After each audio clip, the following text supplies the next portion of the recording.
Good evening, chess friends, and welcome to today's lecture on YouTube.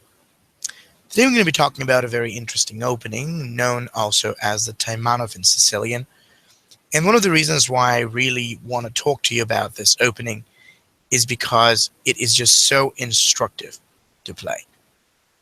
I'm going to give you some of the best ideas you can follow, and I hope that you walk with me and prepare that opening as a dangerous system when you play as black. We're first going to begin with what I would call the introduction to the opening. So what is the Taimanov Sicilian? Very simply speaking, the Taimanov Sicilian is an opening that goes after the moves of e4, c5, and then when white plays knight f3. And of course, there are many versions of black can play, but we're talking about the line after e6, d4, c takes d4, knight takes d4, knight c6, knight c3, and a6.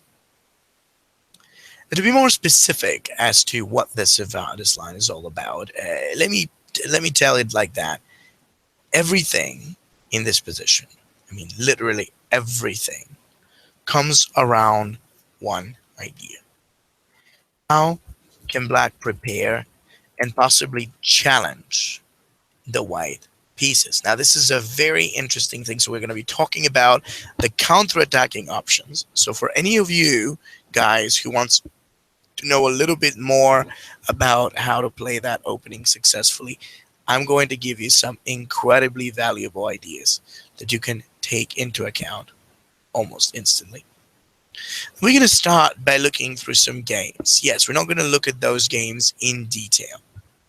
We're going to talk about those games in terms of what strategies must be utilized, and what are the essential ideas of that opening. Now, let me bring up probably one of the more famous examples I would like to show you right now. So here we go. Okay, 1 second. So let's take a look at a game that was played between Ernesto Inakiev and Sergei Rublevsky. Now, this was a very instructive game. It was a quite long game, but again, our job wouldn't really be to take a look at this game in details. So let's take a look and see. After the moves of e4, c5, knight f3, and e6, then white played knight c3. Now, as black played with the move of knight into c6, white opens up the position by playing the move of b4, and then you could see what this line is about. The whole idea, the perspective, is that black would just want to open up in the center and provide his pieces with some of the more necessary attacking lines that they need. Now, of course, there are plenty of options that black can choose. For example, the first thing that he does is the move of c takes to the d. So once white plays knight takes to the d, a6, and now we witness the Taimanov. What is black's major idea here? All the black wants to do very much is associated with the move of bishop b4 or different resources, like for example the idea of playing d5 or even queen c7, and his chance to really set up an incredibly powerful possibility against the center. What's the difference between the Khan and Taimanov? The move of knight c6. In the Khan, you don't play knight c6, and that gives black some extra flexibility. However, these are two different openings, and while Khan has its own advantages, it also has its drawbacks. I've made a DVD about that once. So in any case, after knight f6, let's take a look and see what happened in the game. White played f4 and black played bishop b4. And this is why I feel like this game is a very instructive, very illustrative example exactly what this line is all about. Because it's really all about one thing: attack versus the white center. And I'm going to say it again: attack versus the white center. Now, that doesn't mean that there is nothing else that we're going to do. Of course not. Of course not.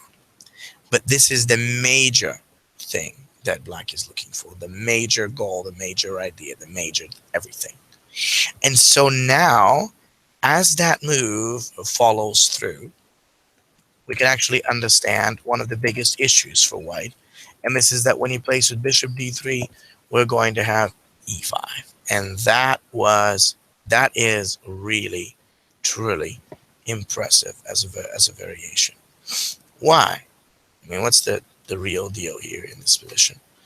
Well, actually, once we play with the move of pawn up to the e5, we see what this will do. It first of all sets up a really nice attack against the d4, but in case white actually exchanges, we're ready to play with the move of knight x to the e5. We block the pawn. That's a big deal. And as we get to block the pawn, we're ready to plan ahead with d5. Maybe we can castle, or we can do more. And yeah, it is perfect. It's a really easy move to go by. Now let's take a look and see what happens next. After that last move, possibly white can do a short castle, and then black plays d6. Now, that is the great advantage of this opening. The great advantage of this opening isn't within its general, like, oh, here, it's a good line. Okay, just the general approach doesn't matter so much. What we care about is, like one of you asked, okay, Valeri, you sound more English than normal. Do you have a? I had a cold. Yes, if you listened to me last Saturday, you would know. So that's, yeah. Sorry about that. I sound like an old man, but I'm getting better. So thank you. Anyway, d6 h3. Now, I would like to ask you guys, what would you do?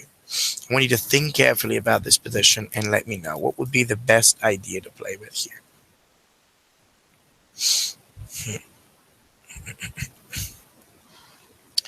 There is a line that must be played, and it's got to be played quickly.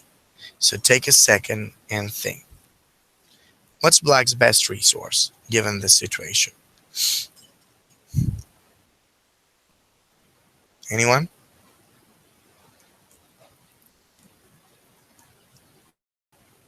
I think strong knight, we got good development, we have fine pieces, and I have to say above all, it doesn't look like black's got to have any real problems in this moment. So it's just, I like this setup.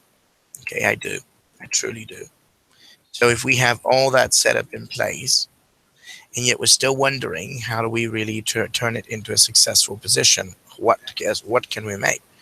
So I like to tell you, the first thing is think about challenges, threats, captures, threats. This is a perfect way to follow in this position. So what we can do in this position is to play with the move of bishop takes to the c3, bishop b takes to the c3, and then after that move we have a great way to follow, and then after the move of bishop b takes to the c, we can play h6, and that's a great idea. Now we've created the weakness.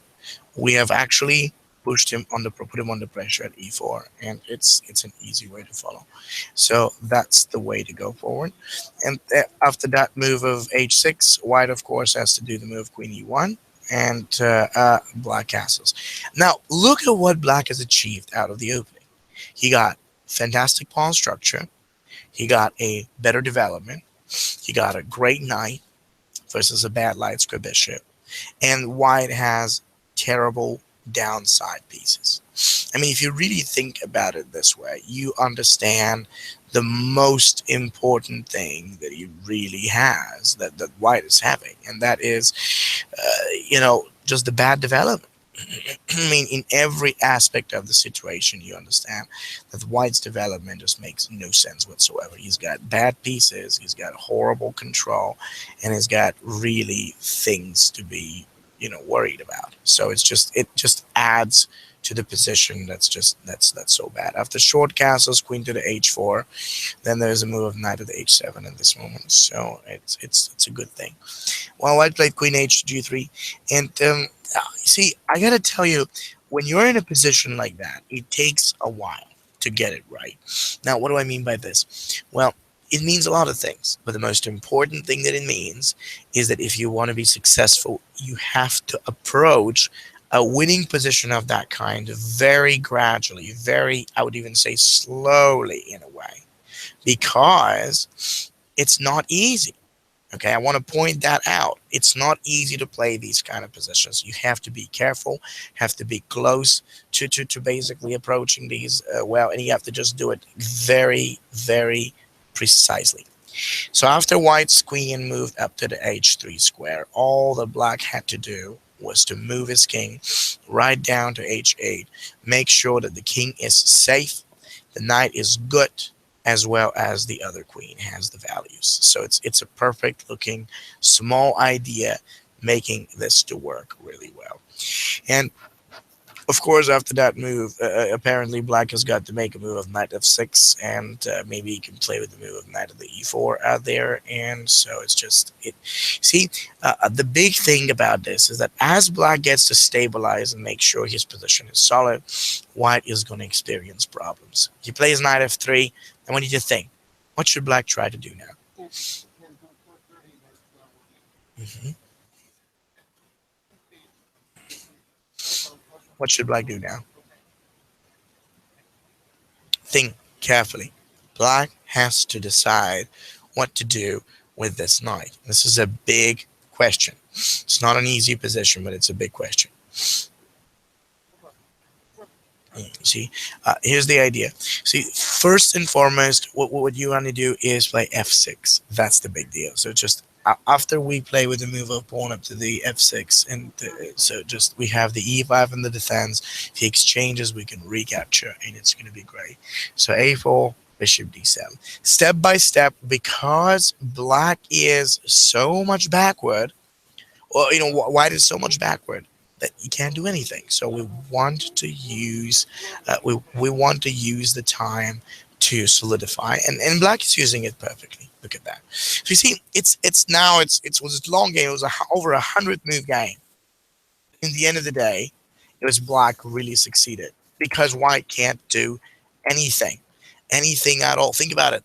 There is not a single chance for him to complicate, threaten, or do anything.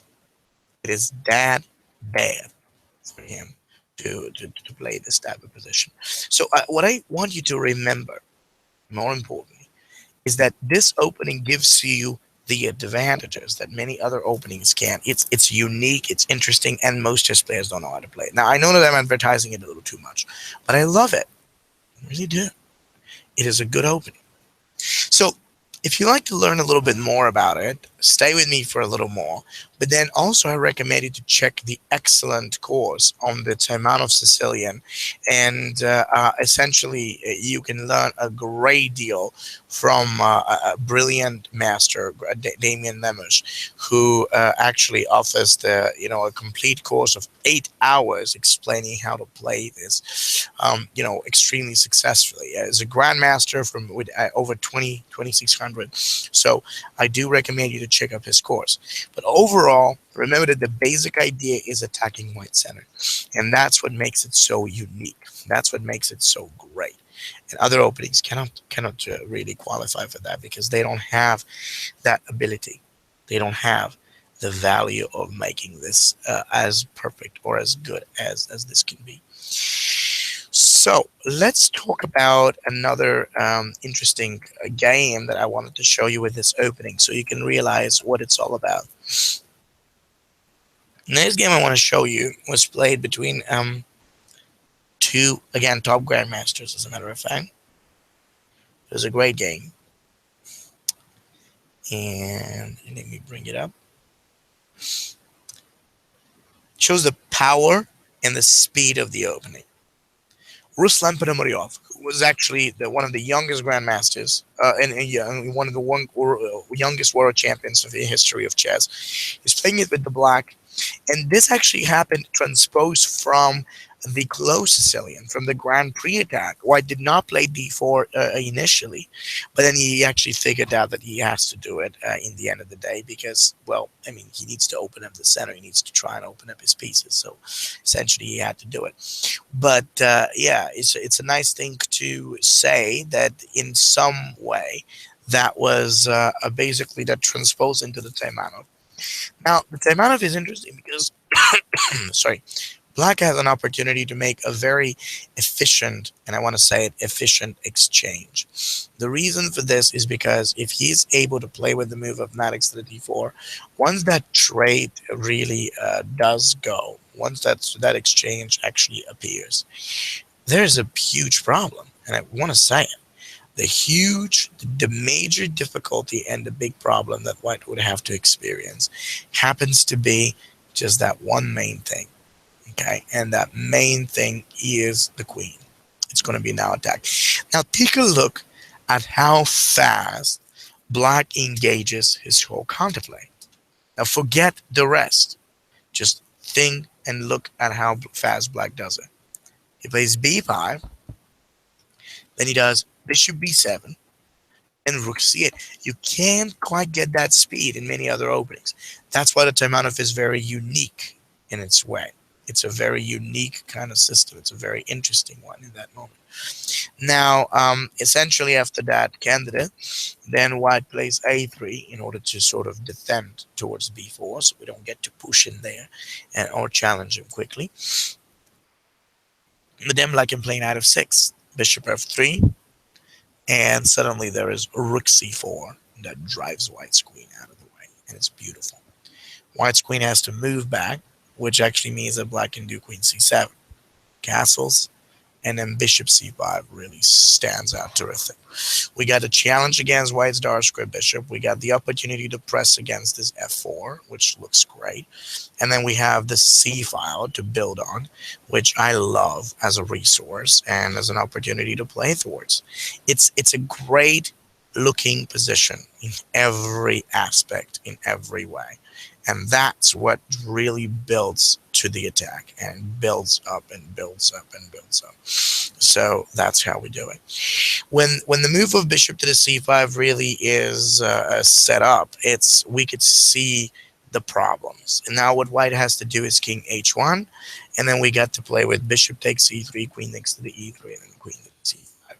We have a great shot against the queen. We got the c file that's ready, and we have the extra command that just becomes beautiful and well set. White plays rook e1. Now you're probably wondering, Valeri, why would I have to bother? Tell me, why would I have to bother about this? I can't make a winning attack, right? Yes, you can. I'm going to be honest, you can. But what you can do is develop a fast counterplay, something that you don't quite get to have in many other Sicilians, for example. See, this is the unique part of it. So after rook e1, now there's an exchange we can make. Possibly white will recapture. Of course, he's got to do it, as a matter of fact. And then we do h5, king g1, and king e7. And that is now what really sets it apart. This move, which is a great idea of bringing the pieces, like, so we can think about rook to the c8. We can think about the chance to get pressurized the c file to challenge him over there. And then after rook hc8, g3, rook c7, there's d6, d6 to the e, knight d5. And then we have the exchange taking d to the e, c3, and e6. So then what happens is that white plays king f2, and there's h4, rook g1, pawn takes g3, and d4. We have a powerful setup. We get a great shot over his center. It's like black's dominating white. That's not supposed to happen, at least not in most opening. And we have it here. Because the reality is that as the position opens up in such a way, black opens everything. He gets the shots, he gets the rook takes to the d4, he can bring the other rook into the play, maybe towards the d5 as well. And after king f3, g6, rook e1, rook c4, two rooks coming together to attack the e5, and then we can see the power. It's really awesome. It's a very fantastic idea, and black won it because in the end of the day, it was white who was constantly struggling, and just when he's struggling all the time, apparently at one point he's going to lose. So what is the second major idea? Besides attacking the center, you could see the initiative. I can get this fast development, which not only is going to affect white's center, but it's also going to give you a perfect idea into setting up your pieces quickly in beginning what I would call a fast counterattack over white's position. See how fast black did it? In no time, it took him very little, almost no time, to get those pieces right up and then really set them over to attack white's position. Every piece was right at changing, attacking, to tactically threatening the opponent and forcing white to lose most of his like possibilities in here. So we did it greatly. We had this wonderful opportunity of setting up the pieces, and it's amazing.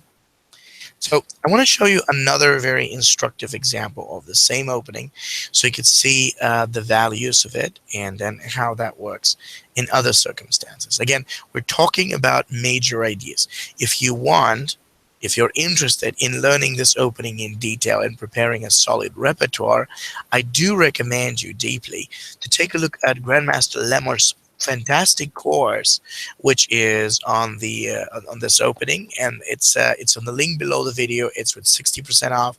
It's a great system. Check it out. You would love it. Why not Queen C7? Because Queen C7 sometimes is played, sometimes it's better to put the rook on C8. It depends on the position, but it's really good that way. So now let's talk about another interesting game that illustrates this opening very well. Give me a second.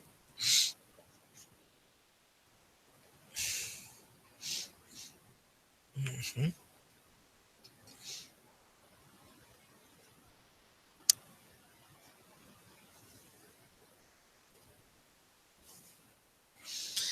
All right, here we go.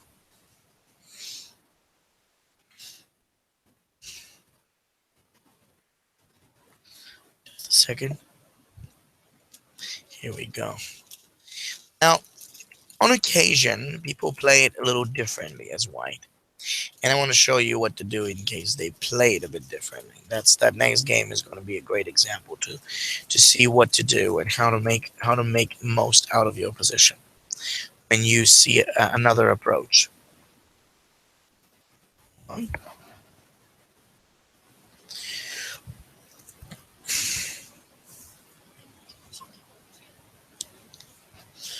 Mm-hmm.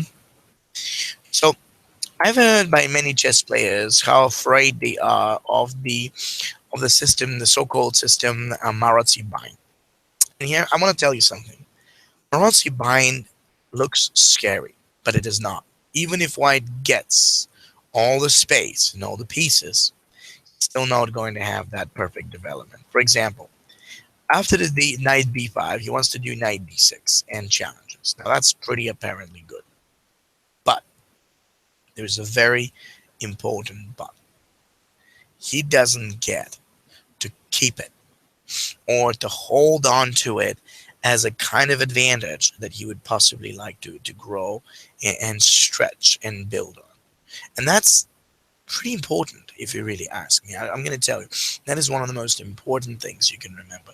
So first thing black wants to do is d6, and then if white plays with c4, there's knight f6. Knight 1 to c3, a6, and then after knight a3, there's b6 in this type of position. So then you get to see the hedgehog. Now, what is the hedgehog, basically? Well, let's put it this way. The hedgehog is a system that most chess players would not like to think about as being pretty powerful, but it is that. Why? One very specific reason. A reason why that move, or that variation actually, works out so well, and it's actually being, really terrific, as a matter of fact, is because after black plays with the bishop to the b7, and that's a great idea.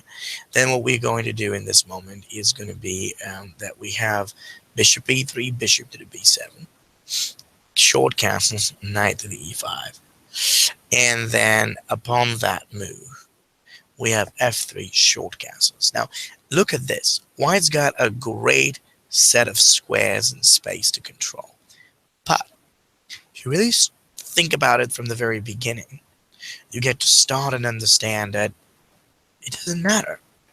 In reality, there's no advantage. There's no challenges or tactics or whatever he's able to place in. So one of the biggest things that you would like to do in a position like that is really focus on your advantage towards the center and build on that by gradually developing your pieces and making sure they set up well and they stand solid or or powerfully versus white's position. So what we got in here is knight e to the d7, rook f to the d1, queen c7. And so what we got to do, what we're actually doing in this position, there are a couple of things that we're doing. Most valuable is keep the pieces together. Now, that is absolutely terrific. Black's all pieces are perfectly well set together, which is really what matters most in this position. Now, are there other things that matter? Absolutely. But they don't matter so much. The reality is that with the majority of his pieces, Black has extra space and mobility. And that is the kind of thing that he would care to love in order to develop the remaining pieces closer and challenge or attack white. So, after queen c7, rook ac1, and then rook a to the c8, you understand where Black is coming from. Every piece is going to be perfectly well developed in a nice position towards the white middle. There is more stuff to happen in the next moves. And as the game progresses, Black is going to get even better, even more effective. And that's beautiful. White plays king h1 now, which means that Black will play rook e8. The passivity, let that not discourage you. If you get discouraged, you're likely going to lose. Excuse me. You're likely going to lose your control in this position. And, in fact, after you consider playing at this moment, we can have that variation, to play with the move of knight c5. And you see, it's beautiful.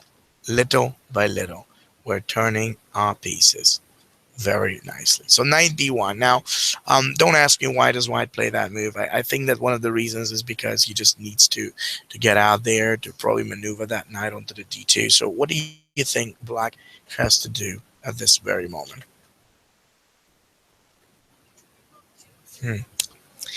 Take a second. So Black has got to move. Can anybody tell me what do you think Black must do at this point? How does he get to open up his pieces? How does he get to make some counterplay?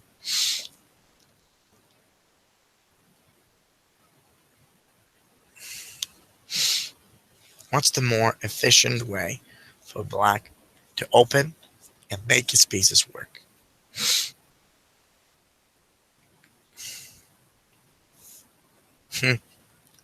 Great question. Really, really important. D5, you're saying. Not a bad idea. Not a bad idea at all. But you see, I hate it. Because if we really do the d5, white will likely take us back with the c pawn.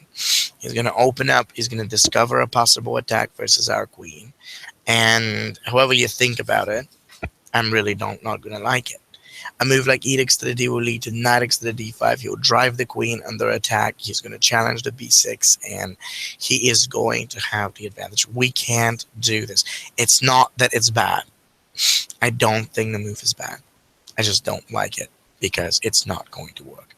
See, if you want to make this position work, you have to be very careful how you plan it up. You have to be very precise, not with the d5, but with the h5. Big move.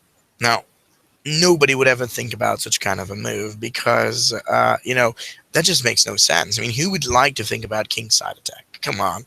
We got to focus on the center or the queen side, right? Wrong. We want to focus on the king side now, because focusing on the king side means that as we play the move h5, we're going to reach out the h4.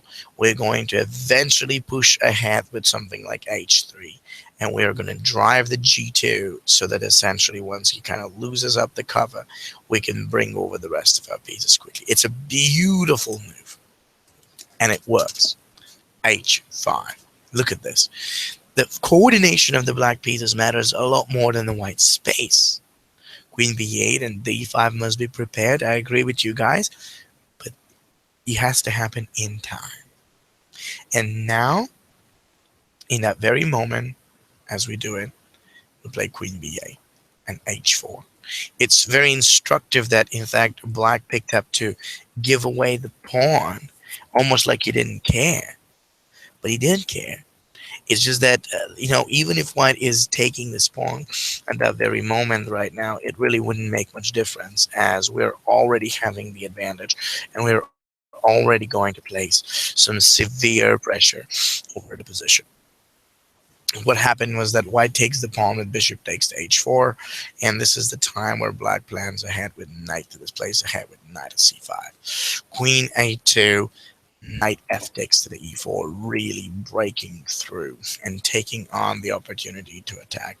After knight f takes to the e4, knight x to the e4, knight x to the e4 exchange, king at knight f2, king g1, knight x to the d1. We have the knight coming over. We have the like the real shot in the threat. Maybe even e7 is a good bishop to go after, and why not? See, is it supposed to happen like that? Well, it was a grandmaster who got trapped. So you can see that it's more than possible and likely. It's just about how black makes it work beautifully, with every move connected and together, placed together with the others. It is perfect. It's good.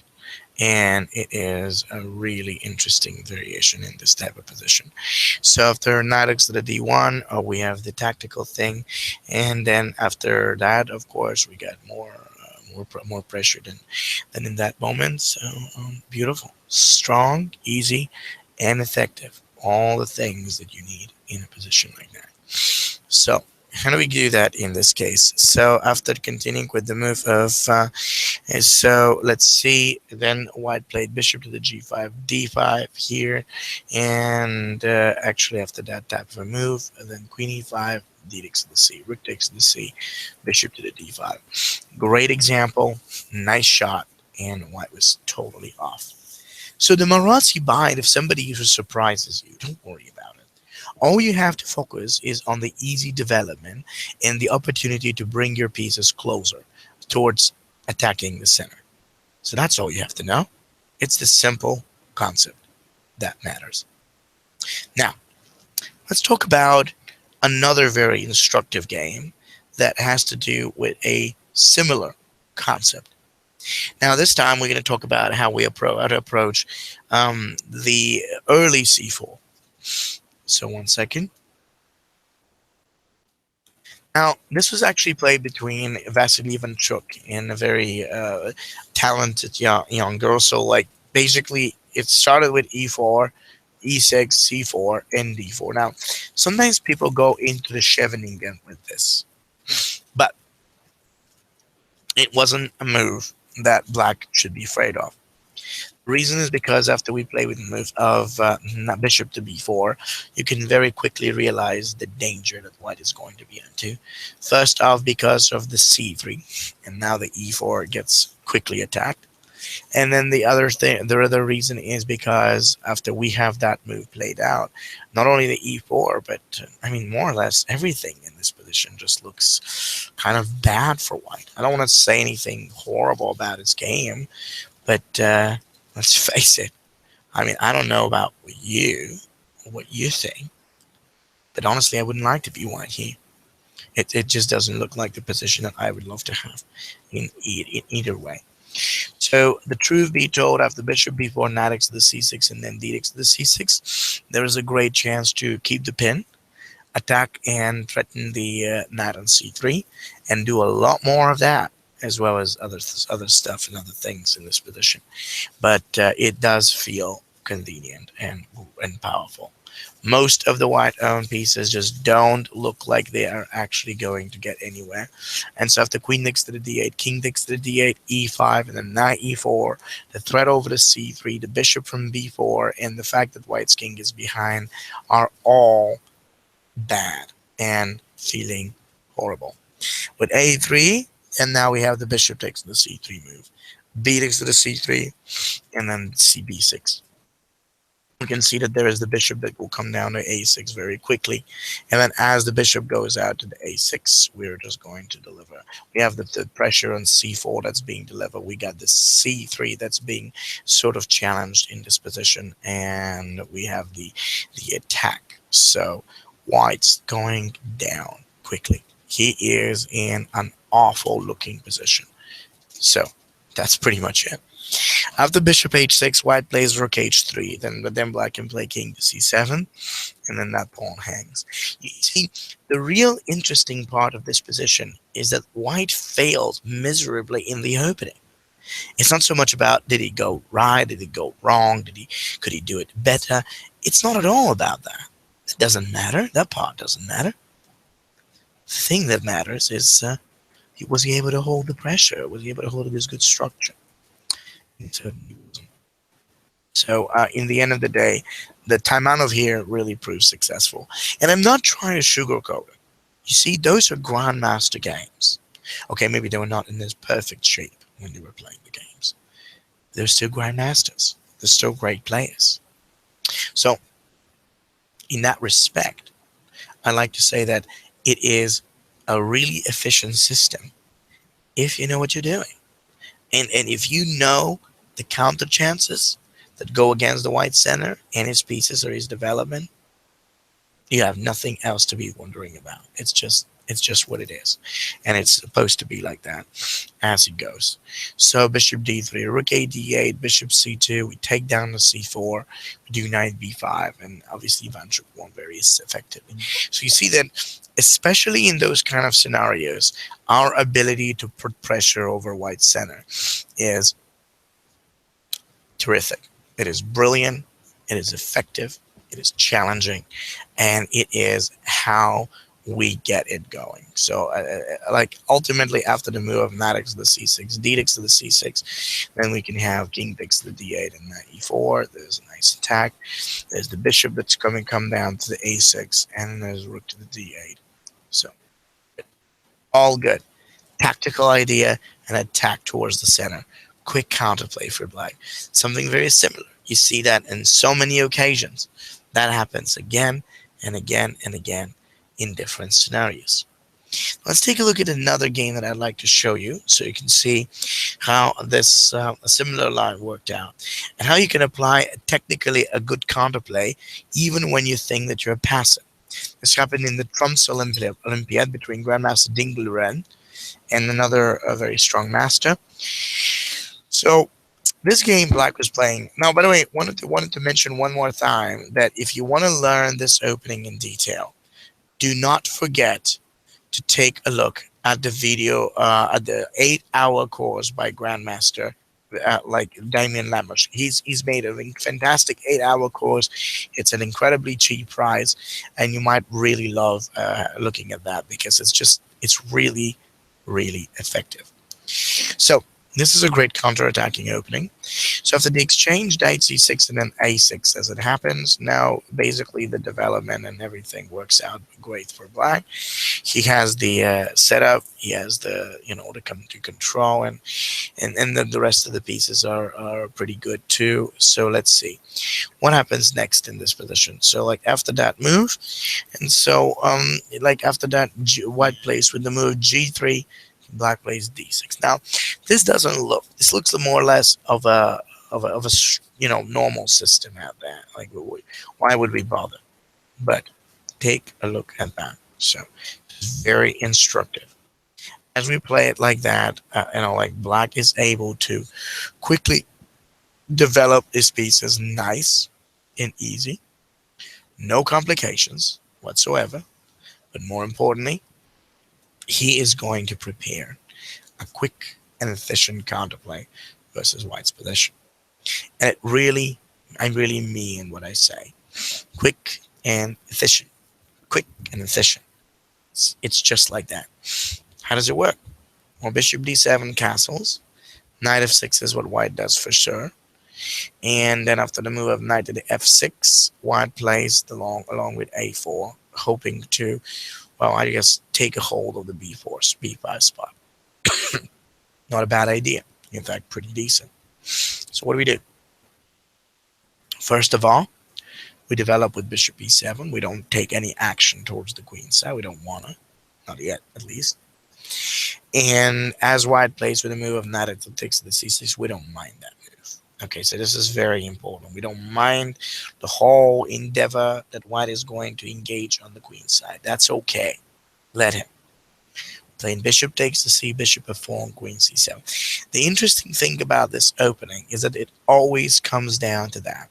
Can you develop simpler and faster than white? If you can, great. If you can, well, you might have a problem. But that was it. The queen is getting out. The rest of the pieces are also perfect. Black castle. You move this rook to the d8. And I'd like to ask you one very important question. What do you think black must do at this point over here? Take a moment and think about it yourself. Anyone? What's black's best way to look for counterplay? Right here, right now.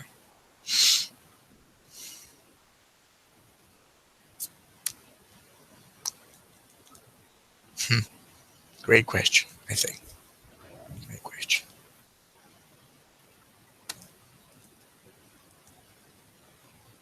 So it's trying to lock us up. It's trying to just really bring certain challenges on the board, like certain things that we don't know how to respond against. So how do you play against that? How do you move away or move out or do something? Well, let me tell you a couple of things, okay? The very first thing that I'd like to mention to you is what really matters about this situation. And what really, really matters is that you have got, and that's a big idea, by the way, you have got to make sure that you give yourself an open line. Now, what do I mean by that? Well, an open line can happen when you play with the move of, it's actually a pretty big idea. It's just you're thinking about that. We can have b5, and that's great. Now you may be wondering why that's a great move. Because after we play with the move of pawn to the b5, in case white plays a6 to the b, then we're going to see the move of queen next to the b6, rook a3, and pawn to the a5. And that's great. It's a wonderful move. We have the attacking opportunity explored. We're going to just challenge him. And this is the queen side. Most people think that it's all about, like center and everything. And it's not. Really, it's not. Black's counterplay in most of the Sicilian variations work as an opportunity to set him up and help him with the advance against the opponent on this area. And this is a great looking candidate in that respect. It's beautiful, it's nice, and it's easy. And it does work great. So after white plays rook b3, black just sets up his queen in the in this type of position. And so after that move, we have everything in this type of position, and we can come forward with the move of so rook b8, rook c8. So like this is what you would like to do in this type of position. And first and foremost, one of the things is a black plays now. As white plays with the move of queen e3, black plays queen c8. He brings his queen right down in such kind of position. But what we're seeing is that now there is a4 as an opportunity, and it's a great candidate. Counterplay works in many different ways. The black queen went back, even though I'm against backward moves, just so that it can move out from the bishop f1 threat and attack. So we move it like that in this case. And so that's very powerful. Knight b5, there's a4, rook c3, queen b7 in this position. Takes, not rook d8. And after bishop takes the e4, we're really wonderful. I mean, in terms of the attacks, every single challenge was perfect. And you see, so that was great. So I wanted to tell you this. Every single time when you are going for the attack, think about this. How do you make pressure? How do you make the advance out there? So you need to remember that. Attack, threaten, pressure. And if you can't do all these moves, think of a way to to create those possibilities, to make those possibilities happen as effectively as possible, one step at a time. That was a great move. So it was a great candidate in the variation. So no need to worry. So like that's all I wanted to tell you. So no trouble, easy development, good possibilities. So let's see. There's another instructive game I wanted to point out in this very same opening, just to show you how the line can work, even in case white plays a bit differently.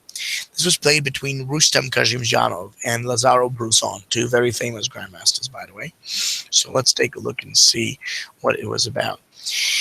And let's see. Actually, have the e4 c5, knight f3 e6 d4 exchange takes knight of the c6. And okay, we take a look. Now after that, white played knight c3, pawn up to the a6. This is very interesting. Knight takes the c, b takes the c. Interesting. Why did black not capture with the d pawn? Because he didn't want to exchange the queens. Remember, queens are the source of power that black has in this opening. So we therefore want to keep them on the board. If you keep the queen, you keep your counter chances. If you keep your counter chances, well, the opening is alive. Okay, this is very, very important. And okay, so after that move, then what did white do in this position? He actually chose to play with the move of e5, and that's a great move. Now, with the move of e5, there was queen e7, queen c7, bishop f4, and f5 is on the line. Now we see a terrific opportunity here. What is this all about? Well, first of all, the terrific idea is that white cannot capture f6 because we're going to capture the f4. But more interestingly, as white moves his own bishop right down to the e2, right up to e2, black plays rook b8, attacking him on b2. And then we see another significant problem in that moment, which is, well, I mean, there's plenty, but really the biggest problem that white has is he cannot develop in time. It's a strange thing to say, but it is very good at the same time, because really there's nothing that he can do. No chances, no tactics, no attacks. It's a great candidate. Big idea about these positions is always this. Can you make your structure stable while at the same time it remains active and capable? So you can do different things. You can complicate your opponent's position and hold him on the backside as much as you can. It's a great idea, and it works like a charm. It's perfect. So like this is one of the reasons why black's so becoming so successful as the game continues. Rook b1, knight e7. You see, there are different versions on how black can find his way to activity, but whatever the version is, always comes in one manner: taking the pieces from through the queen side onto more advanced positions, possibly with attacks. That's all. This is what we need, and this is how we do it well. Black is becoming extremely successful by using this one simple idea to perfection. Queen d2, c5. Here, bishop b7, knight c6, rook h4. I just want you to look at the way on how each piece of black is turning itself to being the most powerful position, or the most powerful piece available. The bishop, the knight, the rook, the pawn, the other bishop, the rest of the pieces and the resources that we're taking on. It's wonderful. It really is a wonderful position that comes in time, and it really develops, in that same time. It's good. With the pawn takes to the d6 and bishop takes the d6, white player can play with the rook b d1, but then we take down the f4. Bishop takes Knight takes f4. We got knight h3. We got the g2 under pressure, and we've got most of white's own pieces completely backsided.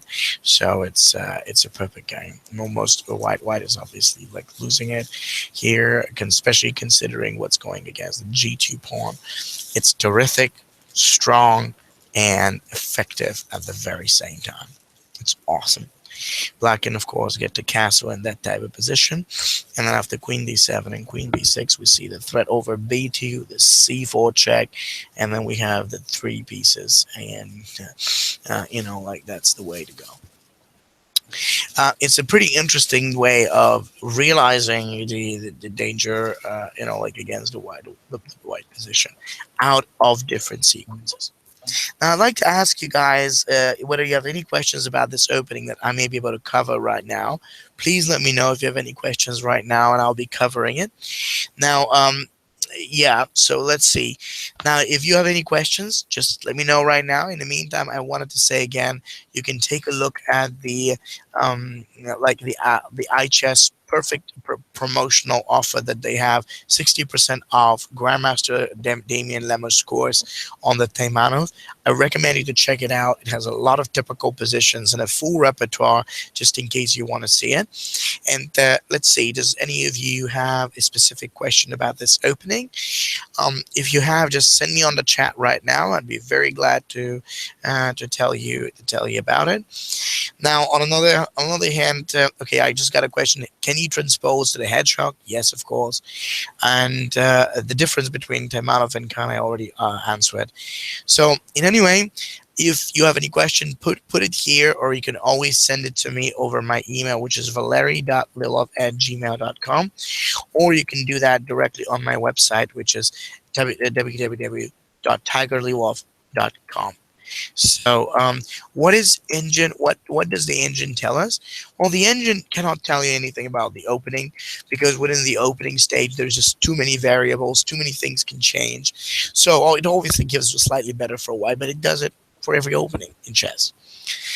In any case, if you want to learn more, again, check Damian Lemmer's course. I post a link in the chat. You can check a link for the 60% off, available only for a few hours, right beneath this video. Thank you so much, and I wish you a nice weekend ahead. I'll speak to you next.